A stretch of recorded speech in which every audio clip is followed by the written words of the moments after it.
तो video Spiderman brand new day movie theatre में आ चुकी हुई है। हाँ, मुझे पता है कि मैं लेट हो चुका हूँ क्योंकि मेरा जो शो था वह 10:15 पे भाई नाइट का शो था और मैंने इस चीज़ को हिंदी में देखा हुआ है। अप्रोक्सीमेटली मेरे थिएटर में जो ऑडियंस बैठे थे ऑलमोस्ट 85% वहाँ पे फुल थे भाई। और क्या कुछ है इस मूवी में तुम्हें देखना है चाहिए नहीं देखना चाहिए, या फिर तुम्हारे भाई का एक्सपीरियंस इस मूवी को लेकर के क्या है, उन सारी चीज़ों पर बात करेंगे। एमसीयू की मूवी मतलब ये 7वीं मूवी है और टॉम हॉलैंड की ये 4थी मूवी है। और अगर आपने इसकी रिसेंट मूवी मतलब जो 4 साल पहले आई थी नो वे होम स्पाइडरमैन, उस चीज़ को नहीं देखा हुआ है तो उस चीज़ को देखना बहुत ज़्यादा ज़रूरी है क्योंकि उसी के बाद ये स्टोरी कंटिन्यू होते हैं। बाकी अगर बात करें मूवी की स्टोरी की तो अपना पीटर पार्कर भाई अकेला रह गया। जैसे कि उस मूवी में आपको अच्छी तरीके से पता होगा कि डॉक्टर स्ट्रेंज ने भाई सबकी यादों को मिटा दिया था, कोई उनको जानता नहीं है। पीटर पार्कर इस समय भाई न्यूयॉर्क सिटी में अकेला रह रहा है और अपने मिशन को भाई चोरी चुपके से वो कंप्लीट कर रहा है। और न ही उसकी गर्लफ्रेंड ना उसके दोस्त या फिर पूरी न्यूयॉर्क सिटी को कुछ नहीं पता कि भाई पीटर पार्कर या फिर स्पाइडरमैन है कौन। और यहाँ से उसकी प्रॉब्लम में एक नया ट्विस्ट आता है क्योंकि उसके सामने एक विलन पेश होता है और वो विलन जो होता है भाई वो दिखता ही नहीं है, लोगों के अंदर घुसता है और उनसे जो मर्जी वो करवाता है। वहाँ के जो सिस्टम होते हैं, पुलिस होती है, उसको कुछ भी नहीं बिगाड़ पाते हैं।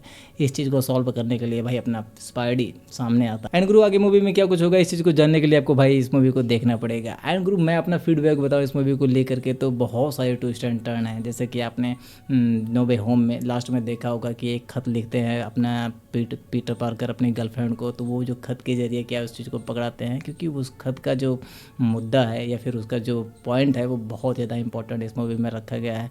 और दूसरी चीज़ अपना स्पाइडी बहुत ही ज़्यादा पिछली मूवियों के कंपेयर में अगर उस चीज़ को कंपेयर करें तो उसमें बहुत ज़्यादा नटखट था, शरारती था, बच्चा था। लेकिन इसमें एक रिस्पॉन्सिबल पर्सन या फिर उसकी बॉडी फिगर को लेकर के देखा जाए तो बहुत ज़्यादा जीनियस या फिर बहुत ज़्यादा जेन्युइन तरीके से वो बंदा वहाँ पे काम भी करता है और देखता भी है। और सबसे इम्पोर्टेंट भाई इसमें स्पाइडी बहुत ज़्यादा अपना सीरियस होता है, नर्वस होता है क्योंकि वो अकेला है, उसको कोई जानता ही नहीं है। उसकी गर्लफ्रेंड भी उसको नहीं पहचान रही है, उसका दोस्त भी नहीं पहचान रहा है, उसके सामने से सब कुछ हो रहा है। और सबसे ज़्यादा क्रिटिकल कंडीशन तब होती है भाई जब उसकी गर्लफ्रेंड के पास एक नया बॉयफ्रेंड होता है और उसको वो किस करता है, वो सीन अपने आंखों से देखता है और उसके बाद जो वो सैड होकर के वहाँ से जाता है। तो वो चीज़ें जो होती हैं यार रियल में फील होते हैं और खुद के अंदर से उसके साथ भाई होने का मन करता है यार। एक सीन वहाँ पे दिखा था कि जहाँ पे पीटर पार्कर को लगता है कि उसकी गर्लफ्रेंड के ऊपर खतरा हो गया है और उस चीज़ को बचाने के लिए वो बंदा उस चीज़ को लेकर के निकलता है। वहाँ पे जैसे कि मैंने बताया जो विलन है वो किसी के अंदर भी घुस सकता है और किसी को भी कुछ भी करवा सकता है। वो बंदा उस लड़की के अंदर घुस जाता है, मतलब कि अपने एमजे के अंदर घुस जाता है और वहाँ पे एमजे भाई वैसा ही रिएक्ट करते हैं। बंदा एकदम से सीरियस होकर के भाई बौखला जाता है यार कि ये बंदी मुझे पहचान कैसे रही है। वहाँ पे किसेस भी होते हैं और जब उसे रियलाइज़ होता है कि नहीं यार ये नहीं है, वो सीन भाई वहाँ पे जो इमोशन काम करती है ये मूवी या फिर जो म्यूज़िक या फिर वहाँ पे सबसे इम्पोर्टेंट जो भाई डायलॉग बोलता है अपना टॉम हॉलैंड, वो चीज़ यार फील होता है। वो जो डायलॉग होगा मैं स्पॉइलर नहीं दूंगा, वहाँ पे देखिएगा तो पता चलेगा। इस मोमेंट को जिस हिसाब से उन्होंने इमोशन या प्यार या फिर विजुअल के तौर पे जिस हिसाब से रखा हुआ है मेकर्स ने, काफ़ी ज़्यादा अच्छी है, काफ़ी ज़्यादा काबिल तारीफ़ है। और दूसरी सबसे इंपॉर्टेंट चीज़ कि अपने बैनर यानी कि भाई हल्क किस तरीके से एडजस्ट करते हैं, उनका जो बॉडी लैंग्वेज दिखाई गई है या फिर उनकी जो बॉडी की साइज़ दिखाई गई है एज ए कम्पेयर पिछली मूवियों के जितने साइजें होंगी वो सब की सब छोटी दिखी थी। इसमें आपको और भी तरीके से दिखा जाएगा। हालांकि बहुत ज़्यादा एक्शन उनके नहीं रखे गए हैं लेकिन जो भी एकदम एक्शन कोरियोग्राफी वहाँ पे रखे गए उनके साथ वो चीज़ यार काबिल तारीफ़ है। वहाँ पे एकदम से लगता है कि यार सल्यूट है यार बंदे को। बाकी मूवी के इंटरनल पार्ट की बात करें तो जिस हिसाब से कैमरे के एंगल दिखाया गया है वो काफ़ी ज़्यादा अच्छे हुए हैं एज ए कम्पेयर पिछली मूवियों के टॉम हॉलैंड के स्पाइडर जितनी सारी मूवी आई हुई हैं उनसे अगर कंपेयर किया जाए तो इसमें काफ़ी ज़्यादा, जैसे कि अब अगर टॉम हॉलैंड उड़ रहे हैं तो उसके साथ जो कैमरा चलता है बाकी मूवियों के कंपेयर में टॉम हॉलैंड का जो फ्रेमिंग होती है वो एकदम टू जेड भाई स्क्रीन के अंदर ही होती है। लेकिन यहाँ पे ऐसा कुछ नहीं है, यहाँ पे आपको ये फील होगा कि वो चीज़ें बाहर भी निकल रहे हैं, आउटडेटेड हो रहा है, लेकिन वो चीज़ अच्छी भी लगती है कि हमारा स्पाइडी क्या है कहाँ, अभी तो यहीं पे था। जैसे कि स्पाइडी ऊपर से कहीं पे गिर रहा है तो एकदम ऐसा फील होता है कि मैं ही उसके साथ गिर रहा हूँ। क्योंकि मैंने इस चीज़ को 3D में देखा था तो वो चीज़ बहुत ज़्यादा इफेक्ट कर रहे थे। टॉम हॉलैंड के साथ भी बहुत सारे एक्शन सीक्वेंस को शूट किया गया है, जैसे कि हल्के के साथ जहाँ पे फाइट होती है वो चीज़ बहुत ज़्यादा अच्छी लगती है। क्योंकि हल्के के साथ एक्शन होने के पहले यानी कि सेकेंड पार्ट में ये चीज़ें होती हैं। फर्स्ट पार्ट में ही जब मैंने गेस कर लिया था कि हल्के के साथ आई थिंक ऐसा ही होगा क्योंकि उनके साथ जो बॉन्ड दिखाया गया है स्पाइडी का फर्स्ट पार्ट में वो चीज़ ऐसा लगती नहीं कि हल्के यार ऐसे फालतू में में जाकर के स्पाइडी के साथ लड़ेंगे। उन दोनों का एक बॉन्ड होती है, एक रिलेशन होता है, और बिना किसी डेंट, बिना किसी प्रॉब्लम के वो एक दूसरे से लड़ेंगे क्यों।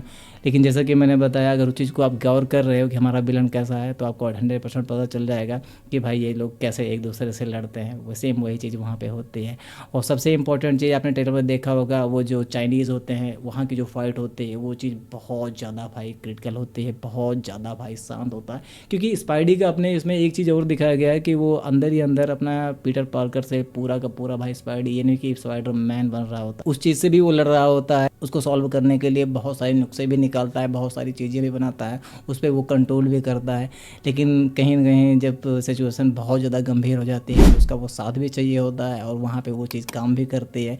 और वहाँ का जो फाइट सीक्वेंस होती है, उसके कंट्रोल में जा करके पूरा स्पाइडी के, तो जो चीज़ें होती हैं, माहौल जो एनवायरनमेंट होता है, वो बहुत ज़्यादा भाई हाई लेवल का एकदम टॉप नॉच जाता है। और वहाँ पे लगता है कि भाई मार साले को, जो होगा देखा जाएगा।